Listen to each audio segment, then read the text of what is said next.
I want to show you something. This is my machine. It's got 3,077.5 hours. I'll show you the kind of shape it's in.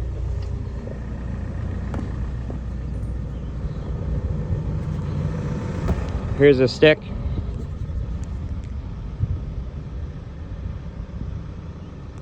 Not a scratch on it.